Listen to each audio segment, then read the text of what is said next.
Welcome to शिक्षा group .net में आपका स्वागत है। मैं रोहित पटेल आज प्रॉपर्टी की अगली क्लास लेके आया हूँ। आज अगली क्लास में प्रॉपर्टी के हम देखेंगे कुछ बेस्ट क्वेश्चन जो एग्ज़ाम में अच्छे से पूछे जाते हैं और ज़्यादातर एग्ज़ाम में पूछे ही जाते हैं। और ये सारे एग्ज़ाम में पूछे जाने वाले क्वेश्चन हैं जो मैं लेके आया हूँ। आइए देखते हैं, और देखने के बाद आपको चैनल को सब्सक्राइब और लाइक ज़रूर करना है, कमेंट करना है। अगर आपको ने समझ नहीं पाए तो मैं आपको दोबारा समझाने का प्रयास करूँगा। चलिए आइए क्वेश्चन देख। पहला क्वेश्चन है हमारे पास कि संख्याओं 1, 2, 30 में से एक संख्या के चयन करने पर उसके अभाज्य होने की प्रायिकता क्या होगी यदि प्रत्येक संख्या के चयन की संभावना समान है। यहाँ पर प्रत्येक संख्या की संभावना समान कही गई, मतलब कि चयन करने की संभावना समान है। तो देखिए कहा गया है कि 1 से 2, 3, 4 ... 30 तक की संख्याओं में से एक संख्या के चयन करना है। कैसी संख्या हो? अभाज्य संख्या हो। तो पहले समझते हैं कि अभाज्य संख्या कौन सी होती हैं। तो अभाज्य संख्याएं आपको नहीं पता होंगी तो कैसे काम चलेगा। अभाज्य संख्याएं वे कहलाती हैं जिनका गुणनखंड या फैक्टर मैक्सिमम और मिनिमम 2 होता है।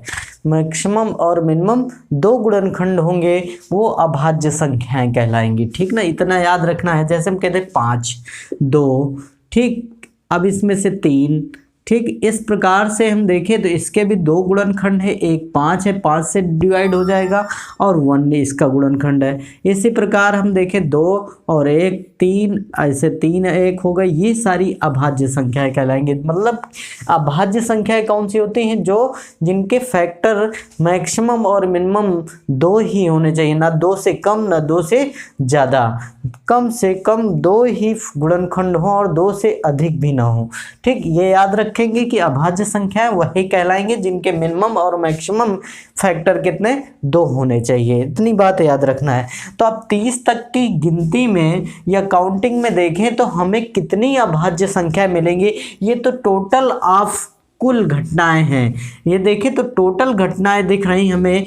30 में से हमें एक को चुनना है, लेकिन अगर घटित होने वाली घटनाएं, मतलब कि जितने इसके बीच की संभावना, मतलब संख्याएं अभाज्य हैं, उनके चयन होने की संभावना समान है, तो उन्हीं में से हमें एक को चुनना है। तो इनके बीच हमें चुनना है कि कितनी संख्याएं ऐसी होंगी जो अभाज्य होंगे। तो देखते हैं, हम लिखते हैं अभाज्य संख्याएं। एक आपकी अभाज्य नहीं है क्योंकि इसके फैक्टर 1 ही होता है, इतना याद रखेंगे। ठीक, हम लिख लेते हैं, काउंटिंग लिखते हैं। 1, 2, 3, 4, 5, 6, 7, 8, 9, 10, 11, 12, 13, 14, 15, 16, 17, 18, 19, 20, 21, 22, 23, 24, 25, 26, 27, 28, 29, 30। ये 30 तक की संख्या है। अब इसमें से अभाज्य ढूंढना है। तो आपको इतना याद रखना है कि अभाज्य संख्या वे होंगे जिनके मैक्सिमम और मिनिमम फैक्टर 2 हो। इतनी बात याद रखेंगे तो आप पूरी अभाज्य संख्या ढूंढ लेंगे। ये देखिए, तो ये आपकी अभाज्य नहीं है क्योंकि इसका मैक्सिमम और मिनिमम गुणनखंड कितना है? 1 है। और ये देखिए तो इसके गुणनखंड कितने? 2 हो जाएंगे। 1 हो गया, 1 ये हो जाएगा। 4 के गुणनखंड कई बन जाएंगे। 1 हो जाएगा, 4 खुद हो जाएगा, 2 भी हो जाएगा। तो इसके गुणनखंड 2 से ज़्यादा हो गए तो ये नहीं होगा। 1 ये आपकी अभाज्य संख्या होगी। 6 भी नहीं होगा, 3 से कट जाएगा, 2 से कट जाएगा, खुद 6 से कट जाएगा, 1 से कट जाएगा। तो यहाँ पर भी अभाज्य संख्या नहीं है। 7 होगी क्योंकि ये 7 और 1 से कटेगी। मिनिमम मैक्सिमम 2 आपके फैक्टर मिल जाएंगे। फिर इसके बाद देखिए 8 भी नहीं होगा, 9 भी नहीं होगा, 10 भी नहीं होगा क्योंकि इनके गुणनखंड कई सारे फैक्टर होंगे। फिर 11 आते हैं, 11 आपका हो जाएगा। 12 नहीं होगा, 13 हो जाएगा। 14 नहीं होगा क्योंकि 7 से, 2 से और खुद 14 से और 1 से कट जाएगा। 15 देखें तो ये भी नहीं होगा, 16 ये भी नहीं होगा, 17 आपकी एक संख्या हो जाएगी। ठीक, एक 19 हो जाएगी, 20 भी नहीं होगी क्योंकि 4 और 5 और 20 खुद से कट जाएगा और इस प्रकार 1 से कट जाएगा तो 2 से ज़्यादा गुणनखंड हो गए।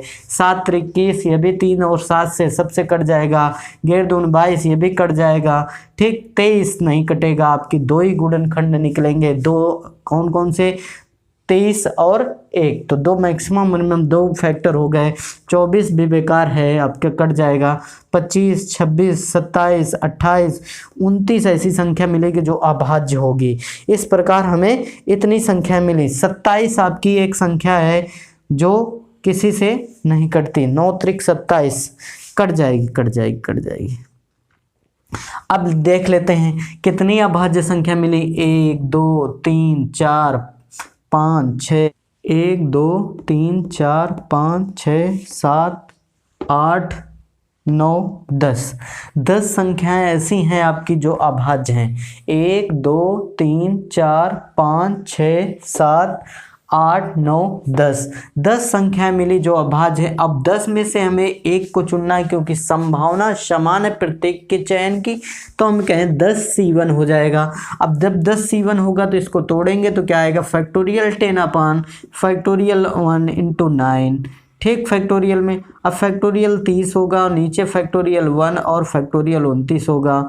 अब इसका आगे देखें तो फैक्टोरियल अगर हम 9 निकाल लें तो 10 × फैक्टोरियल 9 होगा। फैक्टोरियल 9 कट जाएगा तो बचेगा 10 और यहाँ पर 29 कट जाएगा, 30 बचेगा। अगर हम इसको काटें तो कितना, 1/3 आएगा। मतलब कि प्रत्येक अभाज्य संख्या के चयन की संभावना जो प्रायिकता होगी वो कितनी होगी, 1/3 होगी। इस प्रकार से आप ये क्वेश्चन कर सकते हैं। बहुत इंपॉर्टेंट क्वेश्चन था और बहुत इजी क्वेश्चन है आपको अगर अभाज्य संख्याओं के बारे में पता है। तो अब अगला क्वेश्चन है हमारे पास कि एक घोड़दौड़ में 18 घोड़ों को 1 से 18 तक की संख्या दी गई है। घोड़ा संख्या 1 के जीतने की प्रायिकता 1/6 है तथा घोड़ा 2 नंबर के जीतने की प्रायिकता 1/10 है। घोड़ा 3 के जीतने की प्रायिकता की संभावना 1/8 है। यदि पहला क्वेश्चन है तो प्रायिकता बतानी है। पहला क्वेश्चन, यदि बराबरी असंभव हो तो तीनों में से एक के जीतने की प्रायिकता क्या होगी। ये पूछा गया, तीनों में से एक के जीतने की प्रायिकता क्या होगी। ठीक है, तो देखें यहाँ पर ये क्वेश्चन कहा गया है कि एक घोड़ा 1 नंबर का है जिसकी प्रायिकता आपकी कितनी है, 1/6 है। जीतने की प्रायिकता किसकी, जीतने की प्रायिकता 1/6 है और दूसरे नंबर की घोड़े की जीतने की प्रायिकता कितनी है, तो 1/10 है। ठीक, और तीसरे नंबर की जो घोड़ा है उसके जीतने की प्रायिकता 1/8 है। इस प्रकार से कहा गया है। अब कह रहा है कि अगर बराबरी असंभव हो, ठीक, तो किसी एक के जीतने की प्रायिकता, तो अब देखते हैं एक के जीतने की प्रायिकता कैसे निकला। अब मान लीजिए ये जीत रहा है तो जीतने की प्रायिकता, और जो बाकी नहीं जीत रहे, जीतने की प्रायिकता, ये नहीं कहा कि किसी एक के जीतने की प्रायिकता, तो हम कहें उनके जीतने और हारने की प्रायिकता कितनी, 1-1 होगी। और प्लस लगाइए, इसके जीतने की, या ये जीत सकता है, फिर या ये जीत सकता है, तो इसके जीतने की और हारने की प्रायिकता संपूर्ण कितनी होगी, क्योंकि जीतने की जो भी कंडीशन बताई गई है वो बराबर बताई गई। जब ऐसी कंडीशन होगा तो इनको हम एक आपकी जीतने और न जीतने की दोनों की प्रायिकता को ऐड कर रखेंगे और एक को जिताएंगे। ठीक ना, तो अब यहाँ पर कितना, 1/8 × 1, क्योंकि संपूर्ण प्रायिकता कितनी होती है, 1 होती है, इस वजह से 1 का मल्टीपल करेंगे। और इस प्रकार देखें तो 1/6 + 1/10 + 1/8 आ जाएगा। इसका एलसीएम लेंगे हम लोग, तो एलसीएम में क्या आएगा, देखें तो 8, 6, 10 का एलसीएम कितना, 120 आ जाएगा। अगर हम 6 से काटें तो कितना, 20 आया। अब 10 से काटेंगे तो 12 आएगा। 8 से काटिए तो 8 से कटने पर कितना आएगा, 15, 8, 120, 15 आ गया। अब देखें तो इसको ऐड कर लेना है। ऐड करने में कितना बनेगा, 47/120। 47/120 बना, 5 2 7, ठीक, 2 1 3 1 4, ठीक ना। इस प्रकार से हम देखें तो अगर उनके बराबरी असंभव है तो तीनों के जीतने की प्रायिकता कितनी होगी? जीतने की प्रायिकता 47/120 होगी। इसी में क्वेश्चन पूछ सकता है तीनों घोड़ों की हारने की प्रायिकता समान ना हो। जब देखिए हारने की प्रायिकता, यहाँ पर जो असंभव था वो समान था, मतलब असंभव मतलब हारने की प्रायिकता क्या थी? समान थी। इस वजह से सबको हमने समान कर रखा है। अब जब समान नहीं होगा तब क्या करेंगे? ठीक, तो इसी में कंडीशन में दूसरा है, फिर एक प्रकार का क्वेश्चन बन जाता है यदि तीनों घोड़ों की हारने की प्रायिकता समान न हो। अभी असंभव की प्रक्रिया क्या थी? समान थी। अब यहाँ पर क्या हुआ? असंभव समान नहीं होगा, इस प्रकार कहा गया है, तो हारने की प्रायिकता सबकी समान नहीं है। तब क्या कंडीशन बनेगी? तब देखते हैं। तब ये कंडीशन बनेगी कि जैसे इसको जिता रहे हैं, ये जीत रहा है तो 1/6 होगा, बाकी को हारने की प्रायिकता इसके साथ रखनी होगी। तो हम कहें इसके जीतने की प्रायिकता कितनी? 1/10 है। हारने की प्रायिकता हम कैसे निकालेंगे? तो अगर हम बात करें कि संपूर्ण प्रायिकता किसी चीज़ की 1 होती है, अगर 1 में जीतने की घटा दें तो हारने की प्राप्त हो जाएगी हमें। तो 1 - 1/10 करेंगे तो कितना आ जाएगा? हम बात करें तो 10 में 1 गया, 9/10। अब इसके हारने की प्रायिकता क्या आएगी? तो हम कहें 7/8 हो जाएगी। इस प्रकार से हो गया। अब ये एक कंडीशन यहाँ पर हमने जिताया 1 नंबर घोड़े को। अब दूसरे नंबर, अगर दूसरा नंबर का जीत रहा है तो क्या करेंगे? इसके हारने की और इसके हारने की प्रायिकता लिखेंगे। ठीक, दूसरे नंबर को जिताना है तो 1/10 होगा, और इसके हारने की प्रायिकता अगर हम 1 में घटाएं तो 5/6 होगा। अगर इसके हारने की प्रायिकता देखें तो 7/8 होगा। इस प्रकार से होगा। अब देखिएगा, अब हम या की कंडीशन लगा रहे हैं क्योंकि तीनों को जिताना है हमें। किसी एक के जीतने की प्रायिकता निकल आएगी, या तो ये जीतेगा या तो जीतेगा या तो ये जीतेगा, क्योंकि यहाँ पर कहा गया है कि हारने की प्रायिकता समान नहीं, इस वजह से हमने सबको अलग अलग, अगर ये जीता तो इन दोनों हारे हैं। देखिए हारने की प्रायिकता इनकी है, और ठीक ये जीता है तो इनको हराया है, ठीक ना। इसी प्रकार अगर इसको जिताएंगे तो इन सब हार जाएंगे। ठीक, तो 5/6 होगा, 9/10 होगा। इस प्रकार होगा आंसर इसका। ठीक है, अगर देखिए कट रहा है तो काटिएगा। देखिए 3 से काट दिए, 3 दूनी 6, 3 त्रिकोण 9। ठीक, ये हो गया। अब 5 दूनी 10, 2 आया। ठीक, इसके बाद देखें इधर तो 3 त्रिकोण 9, 3 दूनी 6, 3 त्रिकोण 9 हो गया। अब देखिए यहाँ पर 5 दूनी 10, 2 बचा। ठीक, इस प्रकार अब देखिए जो नहीं कटा 7 त्रिक 21 हो गया। अब देखिए 8 दूनी 16, 16 160 हो गया। ठीक है, इस प्रकार से। अब प्लस अगर हम बात करें ऊपर कितना बचा? 7 बचा है। नीचे कितना? 6 दूनी 12, 8 96,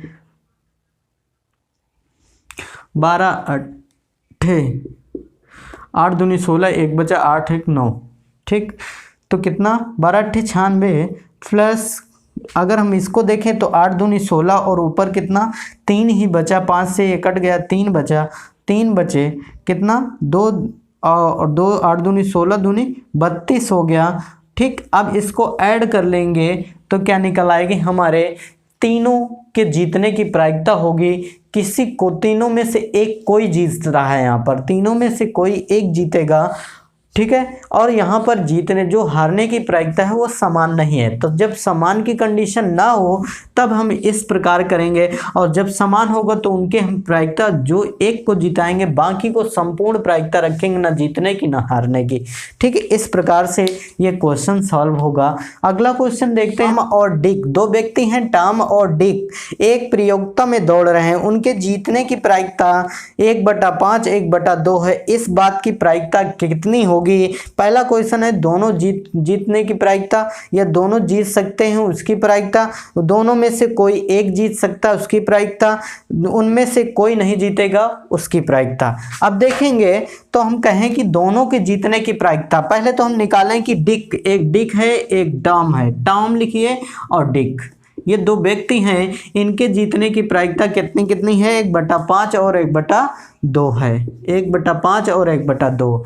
अब देखिएगा तो इसमें कहा गया है, पहला क्वेश्चन बना है कि दोनों के जीतने की प्रायिकता, ये दोनों जीत सकते हैं संभावना के तहत पर, तो दोनों की जीतने की प्रायिकता मान लीजिए ये जीतेगा और ये नहीं जीतेगा तो ये लिख देंगे। जब समान हो, प्रायिकता जीतने की हारने की समान हो, तब हम क्या है कि मल्टीपल उसके साथ हम 1 का करेंगे दूसरे के साथ, तो अब 1/2 मल्टीपल 1 होगा। अगर बात करें तो ये 1/5 प्लस 1/2 आएगा। अगर इसका हम देखें तो एलसीएम 10 होगा, ऊपर कितना 2 + 5 आ जाएगा, 5 2 7, 7/10।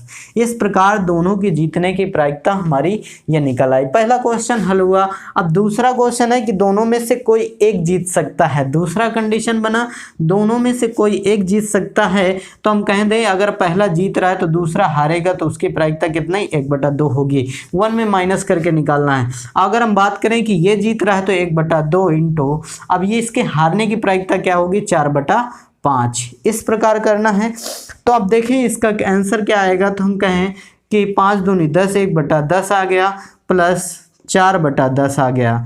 अब देखिए तो एलसीएम लीजिए तो 4 1 5, 5/10 हो गया, और काटें तो कितना 1/2 आ गया। ये हो गया दोनों में से कोई एक जीतने की प्रायिकता है। अगर देखें कि अगला क्वेश्चन है कि उनमें से कोई नहीं जीत सकता, तो हम कहें उनमें से जीतने की प्रायिकता कितनी है 7/10 है। उनके हारने की प्रायिकता, दोनों के हारने की प्रायिकता क्या है, तो हम कहें अगर दोनों की हारने की प्रायिकता 1 - 1 7/10 होगा तो कितना आ जाएगा 3/10। ये हो गया इनमें से कोई नहीं जीत रहा है, या मतलब हम कह सकते हैं कि दोनों की हारने की प्रायिकता और उनमें से कोई न जीतने की प्रायिकता सेम होगी, तो हम कह सकते हैं कि 3/10 जो होगी उनमें से कोई नहीं जीतेगा, वो प्रायिकता हमने निकाल दी। इस प्रकार सरल तरीके से, इजी तरीके से आप क्वेश्चन कर सकते हैं। चलिए अगला क्वेश्चन देखते हैं।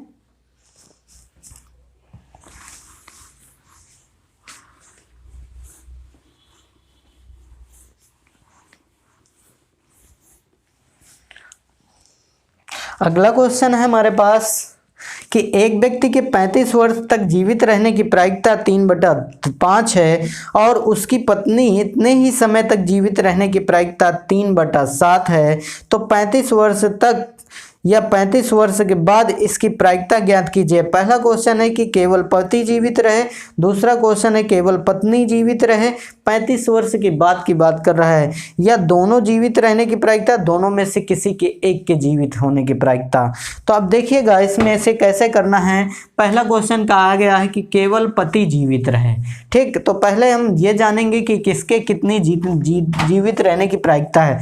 तो 35 वर्षों के बाद अगर बात करें, 35 वर्षों के बाद उनके जीवित रहने के बाद जीवित रहने की प्रायिकता, तो जीवित रहने की प्रायिकता क्या है, तो देखें पति है जो, उसकी प्रायिकता 3/5 है।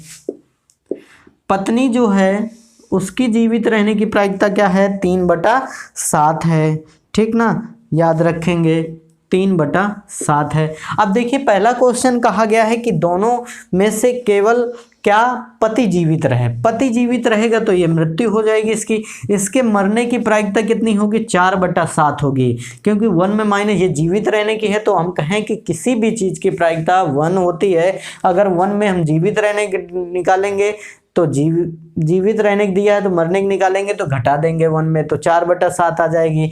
तो हम कहें केवल पहले सवाल में केवल पति जीवित रहे, तो पति जीवित रहेगा कि प्रायिकता क्या है 3/5, तो पत्नी क्या हो जाएगी मृत्यु हो जाएगी, तो कितना आ जाएगा 4/7। तो कितना आ गया 4 3 12 और 7 बना 35।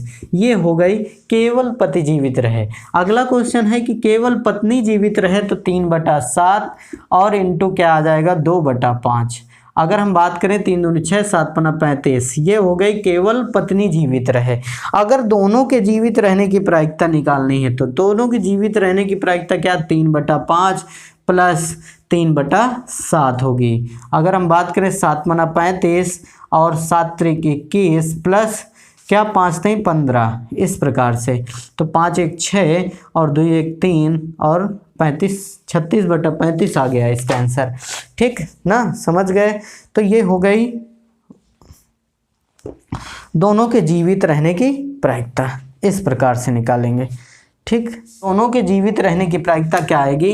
तीसरे नंबर में 3/5 इंटू 3/7, क्योंकि यह नहीं कहा गया ये भी जीते और ये भी जीवित रहे, और लग गया 3/5 मतलब पति जीवित है और पत्नी भी जीवित है, और की जगह हम प्लस नहीं माइनस मल्टीपल का साइन का यूज करते हैं, तो ये याद रखेंगे तो कितना आएगा? 9/35।